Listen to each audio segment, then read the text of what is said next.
If you ain't my fan, then you better be chilling in the club with BG drinking Hennessy. Listen. Haviah Mighty on the BG show. Yo, what's going on? I'm so happy that you're here. I'm very excited to be here. We're also huge fans of you, by the way. Oh, but you know this. Don't act surprised. I mean, we've been in the DMs for a bit. I appreciate the love, and I've seen some posts and stuff too. Of course, you're killing the game. By the way, I mean, happy Hennessy Conversation. Cheers to you. Yeah, cheers. Haviah Mighty. Where did that name come from? My birth name, actually. So your actual name is Haviah? Last name Mighty? Yeah. Damn. Yeah, so it was pretty easy to choose. Yeah, your parents were really thinking about that from early. I got lucky, yeah. But yeah, birth name, what Haviah means, some people ask. I don't know. I usually just say it means my dad loves me because he just made it up. Yeah. And then, yeah, Mighty's the last name. Did you always know you wanted to go into hip hop? No. No? Not always. Yeah. I would say like I started around 12 in hip hop. Like I was singing first. I took singing lessons, so like age 4 to 11, I think. Yeah, I took singing lessons. And then when I moved to Brampton, because I used to live in Toronto, born and raised in Toronto. Once I moved to Brampton and I stopped the singing lessons, it was like, what is gonna fill this void? And that's when I think I found hip hop. Who were you listening to at the time? So, one of my favorite artists is 50 Cent.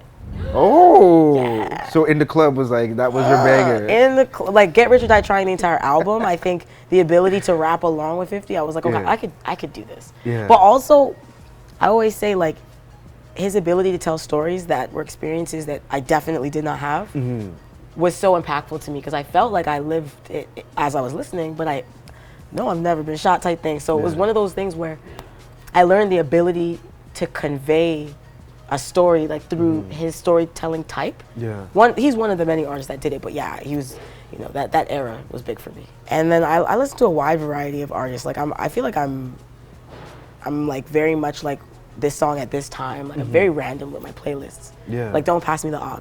Yeah. Oh. Don't Pass Me the Aux.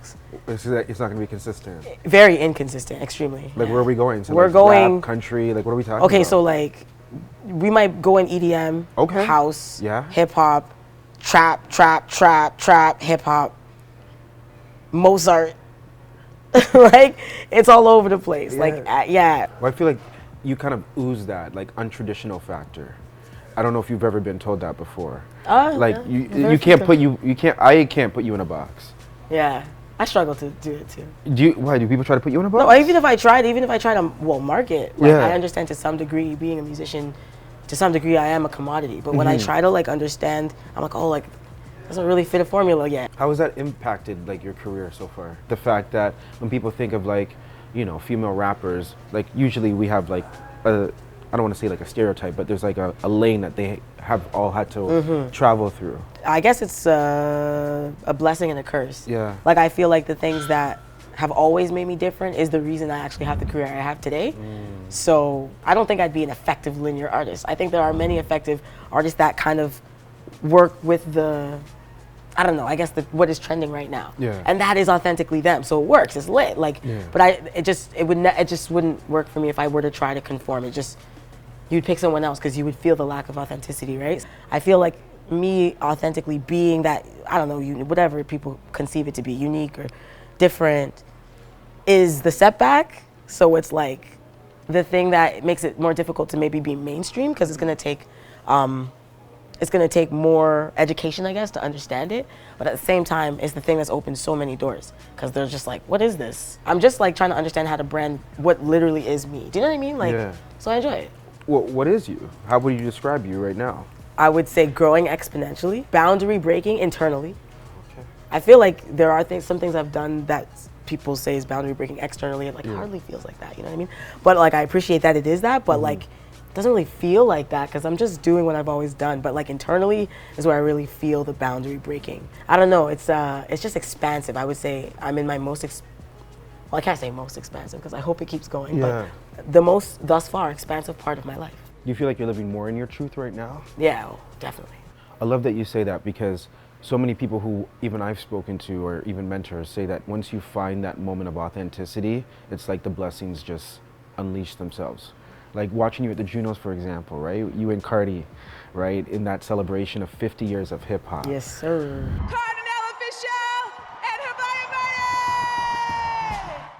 What was that moment like? Extremely validating. Like, these are legends that I grew up listening to, that I'm sure we actually all grew up listening to, you know? I think for me, it's like, how did I end up here? But also, I know why I'm here, and I know how I got here. That's crazy that that's just kind of going through your mind as you're on stage. Because I can't believe, like, it probably hasn't been easy, your journey, to get to where you are. I feel like I'm, like, resilient, you know what I mean? Like, I feel like I've worked really hard to be here, and I almost forget how difficult it was. What did you have to go through? Oh, just so many no's. Just so many no's, or like not getting the opportunity, or when you get the opportunity, maybe you get a lesser version of that opportunity. And then I used to play shows. First of all, me getting people to come out to the shows, I was too scared to even make the effort. So let's start there. Like, I didn't believe that I deserved to take up the space. So let's start there. And then if I did take up the space and I was able to get a slot that people were actually gonna see, you know, like not performing super early or super late, now people are like, wow, that was really good for a female rapper. The expectation and trumping that expectation. If I think back to who I was before, like I was very lone wolf. I did my own thing. I was never really super social to begin with, or like at the parties. Like if I was hearing what people were thinking about my music back then, maybe it would have interfered, but I didn't give a You know, there's something that I keep noticing with so many entertainers that we talk to. So many of them are from Brampton. Do you think there's something in the water in Brampton? Yeah, I don't know what it is. There's a lot of talent in the West, especially Brampton. There used to be like people in my high school and stuff too that spit and stuff. What high school did you go to, by the way? I went to Heart Lake. Not the coolest school or whatever. It was like an academic school. I was in a special program. I had like an IEP and I was like gifted or whatever. Yeah. Like I was a nerd. Yeah, that's why you're a lyricist. It's weird. Yeah. It wasn't working for me back then, but it's working for me now. It's really working for me now. But like, yeah, so there's a lot of artists. Like there's Toby from Brampton, I think. I don't know where Lessa Cara went, but Brampton. Yeah. There's other artists from Brampton too. TL. We'll keep that on the DL. Yeah, right. So it's a great place, I guess, to foster, or was a great place to foster a lot of the creativity that we're seeing now. What do you make of the current state of hip hop, particularly in Canada? The mainstream hip hop in Canada is like, I want to say like the Toronto rapper vibe. Yeah. I feel like that's where you're gonna get the majority of your streams. Obviously, the music, Toronto rap usually is, you know, it's trap rap. You know, we're talking about the experiences of living in the hood. So, and then I feel like there's artistic rap lane where you're gonna get artists like, I want to say artists like me and Toby. And I feel like, yeah, I feel like that's not the mainstream lane though here. The names that people are gonna know, I find generally are the people that, it's weird, it's interesting because it's like their experience is from the hip hop listener standpoint, which I imagine is like mostly white people. Yeah. Their experience is the minority. And maybe that's what leads to the streams, is the fact that the story that you're telling is unique to your average listener, as opposed to relatable. And one thing I noticed recently, I don't even know if this is just Canada or if it's, but we're getting kind of like that context rap once again, storytelling rap once again. And I'm excited for that because that's the era that I feel like, I kind of came up in. Yeah, well, we definitely hear it within your music. You know, it's interesting that you're talking about like the blending of sounds, right? Because like even like your latest track, like Room Service, right? Like it really feels like we're touching a bit of Afro beats there. Oh, we are. Yeah, okay. Oh, okay. We are. So we were moving the right way. Yes, yes. Is that like where you see like your music going right now? My music overall, maybe. I've actually kind of like, honed in on what made the most sense for a while, and I kind of put all my other bags in my pocket. I like to make every genre of music. I would make indie folk music if I could. For real? Oh my gosh, like I'll do anything. If the indie folk song has that minor chord progression, dominant seventh that I like, I will make that song. Like, do you know what I mean? Life gives you different things, and then you're like, oh, I want to learn that. Like, I just got a cat. Yeah. You also just bought a house. I just bought a house. So like you're very smart with your money. I'm pretty okay. What do you mean you're pretty okay? Because I saw that video. You literally were saying like, you could have bought like a 100K chain if you That's really true. wanted to. That's you could have true. bought like a room full of Jordans if you That's really true. wanted to. That just all great seems- purchases if you really wanted to, but you decided to buy a house. Why was that an important choice for you? First of all, I needed the independence. I just needed to have my own space and be able to continue that expansive internal growth without all the distractions. I needed to also create a foundation, something stable for myself that's not reliant on, my parents. I got to a point where I could financially do it. And it was like, why would I wait until like maybe things go left? I mean, I don't think that will happen. But No, everything is going right. Right, but like then let's solidify the foundation now. Yeah. And that's what I did. But I will say, my manager, shout out Christina, she really helps me, and I find a way to like still balance. I still like, I feel like I live very comfortably, but I am good with my money because I really, you know how much of what that first chain is? Like I looked it up. You know what I'm saying? Like I'm like, when I get my first real chain, like I want to know how much I gotta drop for it to be official. Yeah. And I'm like, if like it's gotta be like 60 to 80K. I'm like, that's a down payment on a house. That's how I made the decision. And trust me, this is gonna pay off way more than that chain.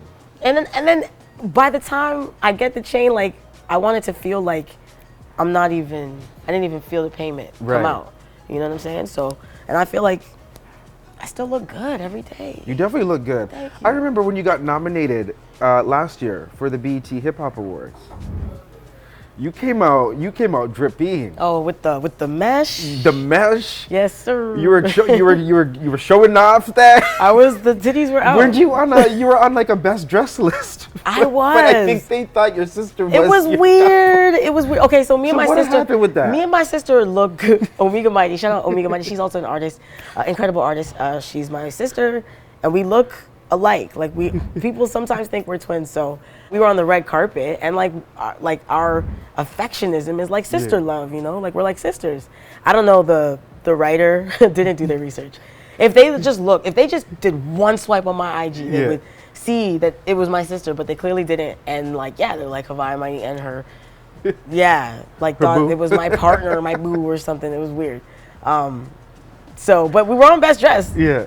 So that's all that matters, I guess, at the end of the day. And then like, even for the Junos that we just did, 2023, also once again best dress. So I'm like, okay, track record. So clearly you know what you're doing. You don't need the chain. No. You don't need it. We just need your stylist. Listen. I just want to play a little game with you. Well, let's try. If you're open to it. Absolutely. Just a little freestyle game. Oh, okay. if you're cool with it. Let's try it. We have 3 words, okay? Okay. And if you basically we just want you to drop a bar with those 3 words. Okay. Okay. You ready for the first one? Okay. Oh, let me get my chopstick out too. Yeah, no, because I don't want to be, you can't have moist lips and my lips are dry out here. we gotta be balanced. Word number 1. Toronto. Chilling in the cut with BG like pronto. You already know that we in Toronto. Hey! I'm like, this is about to be corny, but let's go. No. Next one. No, you not included. You included Toronto and BG. Listen, that's just that was pretty dumb. Okay. Second one. Mighty. Opponents beating me, not likely. How could you think you will win? I'm Haviah Mighty. These are so simple, so like I'm cringing inside. I'm just like, oh. Okay, last one. Don't ever put this in a song. Last one. You ready for this one? Yeah. Hennessy. Ooh. If you ain't my fan, then you better be chilling in the cut with BG drinking Hennessy. Listen. She had no idea how to ask that question. Fire. Cheers again. Cheers. I'm going to tell you why I included Hennessy too. Do you know how many times Hennessy has been streamed in a song? Oh, probably a lot. Take a random guess. Like, 6,000. I don't know, bro. I don't know. It's actually been streamed on YouTube more than 20 billion times. Oh, wow. So we're gonna add that to the YouTube streams. Yeah, so that's gonna help me. That's gonna help me with my algorithm. Next song is gonna be called Hennessy. One thing that I truly respect about you is that even just listening to your story, what you're doing right now, clearly what you want to accomplish too. Is like you're somebody who's never stops, never settles. Yeah. Right? And I respect that because it's not easy. So like, what advice would you give to like other young girls out there who have dreams like what you have and who are going to face obstacles in their way? The advice I would give myself is the same advice I would give to anybody else who's trying to do anything like what it is that I do. I would say just any form of occupying space, especially in a space that isn't super welcoming to you, right? There's going to be a lot of doors and a lot of setbacks. There's going to be a lot of no's, a lot of questionable whatever, a lot of like looks, a lot of disinterest. Like it appears in so many ways, and it's so passive as well, but it's so prevalent at the same time. And I feel like knowing that that's what's going to happen and understanding the ways to overcome it are the ways that are going to remind you that you deserve to take up the space that you want to take up. It comes down to many things, like surrounding yourself with people who believe, surrounding yourself with the right energies, creating a routine in your life that supports those right energies, creating balance. I feel like even eating good, working out, all those little things, like creating a regimen where your body and your mind thrive on being able to create. I'm so excited to see you at TD Jazz Fest, by the way. Ooh. We hear you and Ashanti are headlining. Yes, sir. Was the T correct? The research is researching. Yeah, I'm so excited. I love Ashanti too. Oh my gosh, like, oh my goodness. Any bit of exclusive information you can share about this upcoming performance? Because it's gonna be a big show. Yeah. It's gonna be a production. Okay. Yeah. Gonna give a production. Like, there's a lot of reasons why you can make this happen. Yeah. Number one reason, it's free. It's absolutely free. The best 4 words in the Bible. Free.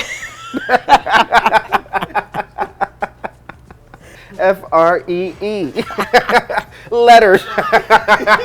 Okay, so we'll be at that show. And then of course, I mean, 2023 just started, so is there anything else we can expect from you? Definitely new music. I'm in the studio right now, and any big collabs? Nothing I can say as of right now. What I can say is we're really playing around with sounds. Like, we pushed the envelope with room service, and I'm so excited with how it's doing. Like, people were really happy to hear that vibe from me. Yeah. You know, and I'm sure there'll be more vibes in that world, but also we're pushing the envelope. I don't even think people can call where we're going. Like, nobody knows where we're going, and I love it. But you'll be there soon to join us on the ride. We'll be there. Yep. Last question before we wrap up. Yeah. Curry goat or oxtail? Vegetarian. You can't plead the fifth. You can't plead the fifth. Okay. If you ate meat, which one would you choose? Right, okay, that's a good question. If I ate meat, well, I'm like, when I say vegetarian, I mean thorough, like born and raised vegetarian. So you're gonna get an uneducated answer. However, I will tell you how a vegetarian who's never eaten meat perceives y'all. Perceives y'all and the foods that you eat. I've not had the same reaction to seeing people eat curry goat as to seeing people eat oxtail. Yeah. Where it seems as if, like, maybe like an orgasm isn't, like, it isn't maybe, like maybe it isn't better. Like, I'm not sure. Like, the reaction has been confusing. Yeah. And I've seen people eat curry goat and it hasn't quite been so, yeah, you know what I mean? I asked somebody once, I was like, what is so good about oxtail? Yeah. And they said something about the softness of the meat and the way it comes off the bone. And the way you lick the bone and the suck way out the bone. Where's this conversation? No, but I mean, is that how you eat oxtail? Yeah, they said something like that. So I feel like it would be in my DNA if I allowed myself to explore. Yeah. Since birth. It's weird being a vegetarian. Like, when I have conversations with people, they really think I'm trolling. I'm like, no, that's a real question. I don't know. Wow. And I'd love to know. I'm like, how do you live? Yeah, maybe one day we'll sneak it in your dish. I'm joking. Listen, I'm an unhealthy vegetarian, so it's not like we're doing much better over here in any way. Thank you for joining me. We wish you all the best, all the success. Can't wait to chat again. Thank you. Hey, it's BG, and I want to know, what do you think about what you just watched? Make sure to drop your thoughts in the comments below, but also make sure to check out even more great content like this video and this video over here. And if you haven't subscribed to the Brandon Gonez Show, do so right now by clicking this button right here.